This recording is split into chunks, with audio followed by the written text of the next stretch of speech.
Alors, je vais vous expliquer le deck mono blanc Chevalier Ajani. Donc, tout d'abord, la première carte qu'on a, c'est une créature qui s'appelle Aspirante Marche-Ciel. Ce qui est particulier, elle coûte 1 mana blanc, 2 puissance, 1 toughness et l'habilité Ascension. L'Ascension, c'est sur ce qu'on contrôle au moins 10 permanents. On gagne l'agrément de la cité, qui est la petite token ici. Et puis l'agrément de la cité, ça nous donne des bonus selon la carte. Pour l'aspirant en question, elle gagne l'habilité vol tant qu'on a l'agrément de la cité.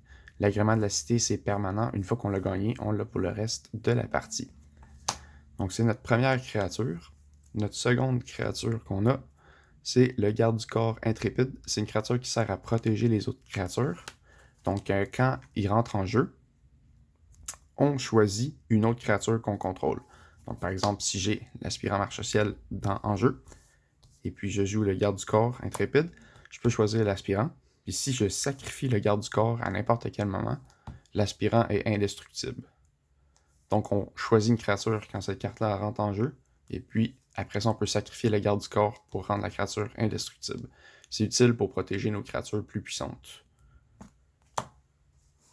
Ensuite, on a le précepteur de Dîmes, qui nous sert un peu à gagner l'avantage de mana.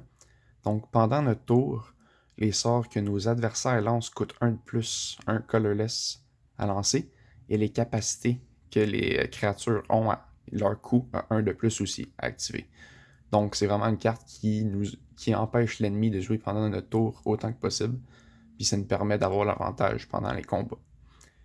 Elle a aussi l'habilité au-delà, donc si elle meurt, on l'envoie au cimetière et puis on met un jeton 1-1 en jeu, qui est un esprit, je crois. Donc, on a tous les jetons différents que le deck utilise ici.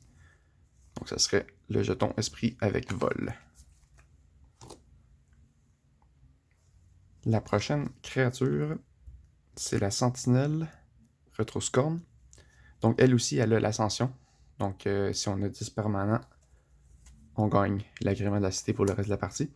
Et puis celle-ci, elle gagne plus 3 plus 0 tant qu'on a l'agrément de la cité. Donc elle devient une 3-3 pour 1 mana. Sinon, c'est juste un bon bloqueur qu'on peut mettre en début de partie. Pour 1 mana, on a 3 de résistance, mais pas de puissance. Donc c'est bon une fois qu'on gagne l'agrément de la cité. Sinon, c'est un petit peu moins efficace. On a l'avant-garde d'Avanto. L'avant-garde, tant qu'il attaque, il gagne plus 2 plus 0. Donc, c'est vraiment une créature agressive, on veut attaquer avec. Si on paye 4 vies, ça peut paraître beaucoup, mais elle devient indestructible jusqu'à la fin du tour. Cette habilité-là, on peut la faire n'importe quand. Donc, si on attaque avec, elle devient 3-1. Et puis, si l'ennemi décide de bloquer avec une créature qui a 3 de vie pour essayer de tuer, mais on peut payer 4 de vie pour que cette créature-là reste indestructible, que l'ennemi perde sa créature et que nous autres, on garde notre créature en vie. Donc, ça peut être très bon. En combinaison surtout avec le garde du corps. Ça nous donne beaucoup de moyens de rendre indestructibles nos créatures. La prochaine créature, c'est très simple, c'est le maréchal Benalian. Il coûte 3 mana blancs, il est 3-3, mais toutes nos autres créatures, donc qui n'incluent pas elle, ont plus 1 plus 1. C'est très puissant. Idéalement, on veut jouer ça au tour 3 dans la plupart des parties parce que toutes nos autres créatures, incluant nos jetons, gagnent plus 1 plus 1 tant qu'elle est en jeu. Il faut faire attention aussi, il faut vérifier si les cartes sont légendaires, parce que s'ils sont légendaires, on peut juste en avoir une en jeu. Et ça, je vais vous montrer une après. Notre dernière grosse créature, c'est la carte probablement qui peut être la plus puissante du jeu. Elle a Convocation. Dans le fond, Convocation, ce que ça fait, c'est que pour chaque créature qui est en jeu qu'on engage, donc si j'ai par exemple 2 créatures en jeu, eh bien, je décide de jouer le Loxodon Vénéré, je peux engager 2 créatures pour que ça réduise le coût de 1 pour chaque créature que j'engage. Donc, le coût de 4, pas de couleur plus 1 mana blanc, et on peut réduire le coût de 1, pas de couleur, pour chaque créature qu'on engage. Donc, si on a 4 créatures et on engage 4 créatures, on peut jouer cette créature-là pour seulement 1 mana blanc. Et puis, quand elle rentre en jeu, toutes les créatures que j'ai engagées gagne un jeton plus 1 plus 1. Donc ça, c'est même quand cette créature-là va être détruite, toutes les créatures gardent leur jeton plus 1 plus 1. Donc c'est très puissant pour ça, parce que ça donne un bonus de vie et de puissance à toutes nos créatures.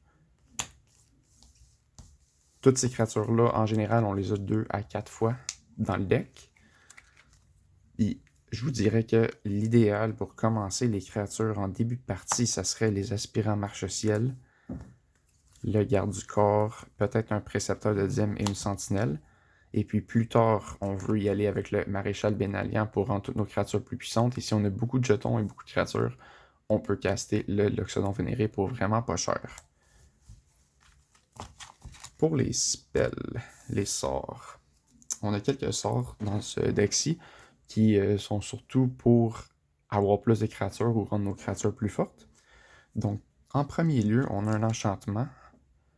Donc, c'est un enchantement quand il rentre en jeu. C'est pas une créature, mais ça reste en jeu. C'est pas comme un sort éphémère ou un rituel qui va directement au cimetière. Quand ça rentre en jeu, on met un jeton 1-1 vampire avec lien de vie en jeu. Donc, c'est le jeton ici. Lien de vie, ça fait que pour chaque dommage que cette créature-là fait, on gagne un point de vie. Ou autant de points de vie que le dommage a été fait. Ce qui est intéressant, par contre, dans le débarquement de la Légion, c'est que c'est un enchantement légendaire. Donc, si j'en ai une en jeu déjà, et puis j'en joue une seconde, je vais devoir en sacrifier une des deux. On ne peut pas en avoir deux en même temps, légendaires avec le même nom. Donc ça, il faut décider laquelle on veut garder. Quand on attaque avec au moins 3 créatures, on transforme le débarquement de la Légion. Donc, pour transformer la carte, c'est bien simple. On la sort du plastique et on la tourne de côté. Et puis, on la remet. Donc, quand cette carte-là est transformée, ça devient un terrain légendaire. Donc, ça nous donne un mana de plus au prochain tour. C'est quand même très puissant. Et puis aussi, il y a l'habilité que si on utilise 3 mana, on engage le terrain. On peut créer un jeton blanc vampire. Donc, ça nous donne un moyen de créer des tokens par la suite. Donc, ça, c'est une carte qui est assez puissante et la transformation, ça peut vraiment donner un bonus de mana parce que c'est un mana de plus au tour d'après. C'est très utile. Ensuite, on a des spells de contrôle un peu. La fin déconcertante, c'est un enchantement ça aussi. Donc, ça rentre en jeu, ça reste là. Quand elle rentre en jeu, on exile une créature qu'on choisit. Donc, normalement, on choisit une créature de l'ennemi. On ne veut pas exiler nos propres créatures. Qui doit coûter un mana égal à moins ou 3. Donc, on ne peut pas exiler une créature qui coûte 6 de mana. C'est seulement une créature qui coûte 3 ou moins, dans le fond. Donc, c'est bon en début de partie, pas toujours en fin de partie. Quand elle quitte Quand cette carte-là quitte le terrain, si l'ennemi a un moyen de détruire les enchantements, par exemple, ou de détruire des permanents, ben, l'adversaire crée un jeton de créature 3-3 dinosaure en jeu. Donc, le dinosaure juste ici. Donc, cette carte-là, ça peut être très bon en début de partie parce qu'on va se débarrasser d'une créature de l'ennemi, puis l'ennemi n'a pas nécessairement un moyen de se débarrasser de l'enchantement. Donc, même s'il se débarrasse de l'enchantement, une 3-3 pas d'habilité, c'est pas si pire normalement rendu là. Donc, ça peut être très bon, ça peut vous sauver contre des créatures agressives. On a, dans le même sens, le tribunal du conclave. Cette carte-là aussi a convocation, comme le Loxodon Vénéré. Donc, convocation, c'est quand on casse le spell, on peut taper, engager une créature. Donc, si, par exemple, j'ai 2 créatures en jeu, donc 2 jetons, je peux dire j'engage 2 jetons, et puis je réduis le coût de cette carte-là de 2, pas de couleur. Donc, possiblement, si on engage 3 créatures, ça peut coûter juste un mana, cette carte-là, un mana blanc. Quand ça rentre en jeu, on exile un permanent non terrain ciblé d'un adversaire contrôle jusqu'à ce que cette carte-là quitte le jeu. Donc ici, c'est un petit peu comme l'enchantement qu'on vient de voir, qui crée les dinosaures, mais en plus puissant. Donc c'est un petit peu comme la fin déconcertante, mais la fin déconcertante, c'est juste les créatures qui coûtent 3 de moins. Et puis le tribunal, c'est n'importe quel permanent. Donc ça peut être un enchantement, ça peut être un planeswalker, ça peut être une créature, ça peut être un petit peu tout. Dans le fond, n'importe quel permanent. Puis ça peut possiblement coûter juste un mana, c'est une très bonne carte dans le deck. Finalement, on a le dernier spell du deck, c'est l'histoire de Benalia. C'est une saga. Une saga, comment ça marche? C'est que quand ça rentre en jeu, ça va faire l'effet numéro 1. Donc, on peut voir ici, ça crée un jeton de créature 2/2 blanche avec la vigilance, qui est un des jetons juste ici. Donc, 2/2 vigilance. Ça rentre en jeu, c'est à 1. Et puis, au début de notre tour, on monte de 1. Donc, prochain tour que ça va être à nous, ça va arriver au 2. L'effet numéro 2 est aussi comme numéro 1. Donc, on crée un autre jeton. Et puis, le tour d'après, ça va être l'effet numéro 3. Tous les chevaliers qu'on contrôle gagnent +2/+1 jusqu'à la fin du tour. Puis, quand on arrive au 3, ben, cette carte-là s'en va au cimetière. Elle est terminée, dans le fond. Donc, elle fait l'effet 1 quand on la joue, l'effet 2 au prochain tour, l'effet 3 au tour d'après. C'est un enchantement qui reste en jeu. Ça peut être très puissant parce que si on fait un jeton 2/2 quand 40, un jeton 2/2 au tour d'après, et puis le troisième tour, les deux jetons ont +2/+1. Donc on peut faire une grosse attaque puis faire du dommage. C'est pas mal ça pour le deck. Sinon, il y a les cartes de la réserve. Ah, j'ai pas expliqué la dernière carte, j'ai oublié. La dernière carte dans le deck, c'est Ajani. Ajani, c'est un Planeswalker légendaire. Les Planeswalkers, c'est un petit peu comme des enchantements, mais ils ont de la vie. Donc ici, on voit qu'il y a 4 points de loyauté en rentrant. Et il coûte 2 mana colorless et 2 mana blanc. Quand il rentre en jeu, on peut faire une de ces 3 habilités. Comment ça marche les habilités Planeswalker, c'est que ça utilise des points de loyauté. Donc, si on veut, on peut faire le +1. Ça ferait que Ajani deviendrait à 5 points de loyauté et 5 de vie. On cible jusqu'à 2 créatures et on met un marqueur +1/+1 sur chacune d'elles. Donc ça, c'est très fort. On peut jouer le tour que ça rentre en jeu. On peut mettre 2 marqueurs +1/+1 sur 2 créatures, dans le fond, ou 2 sur une créature. On peut les répartir comme on veut. Si on veut faire le -2, ça veut dire qu'en rentrant en jeu, il tomberait à 2 après qu'on fasse l'habilité -2. Et puis 2 points de loyauté, c'est comme le coût pour ses habilités et aussi sa vie. Donc si on y fait 2 dommages, il meurt. Renvoyez sur le champ de bataille depuis votre cimetière une carte de créature ciblée avec un coût de mana inférieur ou égal à 2. Donc ça peut être très bon aussi comme premier tour quand on le joue parce qu'on a beaucoup de cartes, beaucoup de créatures qui coûtent seulement 2. On a l'avant-garde, la sentinelle, le précepteur de dîme, le garde du corps. Beaucoup de nos créatures coûtent seulement 2, donc on peut en retourner une du cimetière directement. Et puis si jamais on est capable de se rendre à 7 points de loyauté, les Planeswalkers, on peut seulement les utiliser leur habilité une fois par tour. Donc si je le joue dans le tour, +1, il tombe à 5, ben je peux plus l'utiliser du tour, dans le fond. Puis si on se rend jusqu'à 7 et on décide le tour de faire son -7, on gagne l'emblème d'Ajani, qui fait qu'au début de notre étape de fin de tour, donc quand tu finis ton tour, on crée 3 jetons de chat blanc 1-1 avec le lien de vie.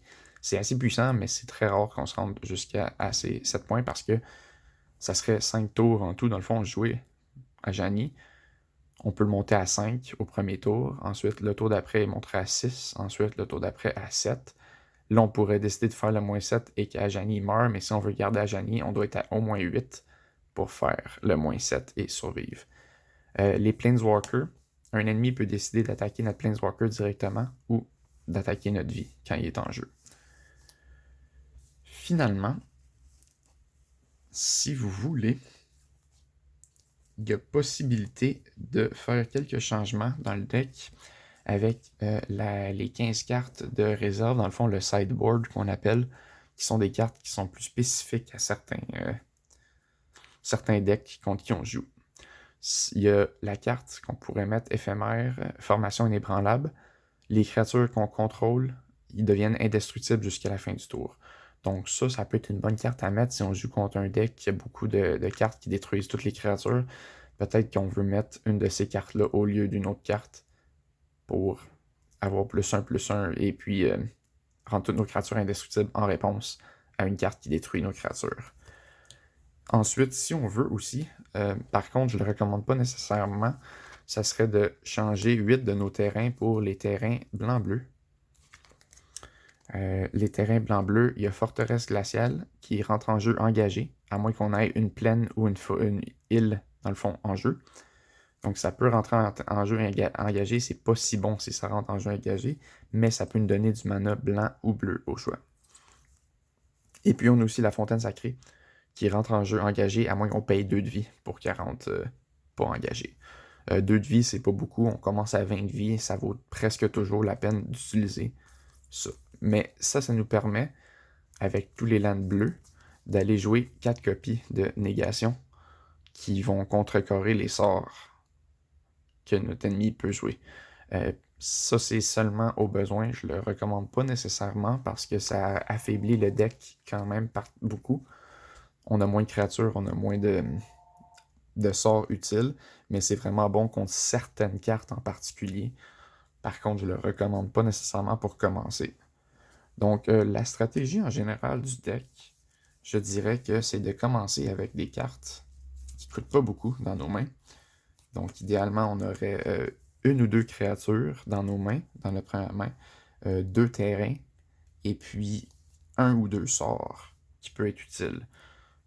Les cartes les plus puissantes vraiment à se souvenir, c'est le Loxodon Vénéré. Parce que ça rend toutes les créatures, on peut le jouer pour vraiment pas cher. Si on a 4 jetons en jeu, on a plein de moyens de faire des jetons. L'histoire de Benalia, Ajani, on a plein de moyens d'avoir beaucoup de créatures. Donc, si on est capable de jouer le Loxodon Vénéré, d'habitude, on le joue pour vraiment pas cher et puis ça rend toutes nos créatures plus fortes. En combinaison avec le Maréchal Benalian, on peut se ramasser très rapidement avec 6 ou 7 jetons qui sont tous 3-3, lien de vie ou vigilance. Puis ça peut être très difficile à gérer pour l'ennemi. Donc c'est un deck qui est quand même agressif. On veut sortir beaucoup de chevaliers et puis les utiliser pour jouer nos gros sorts avec convocation. Donc c'est pas mal ça pour le deck blanc de Chevalier Ajani.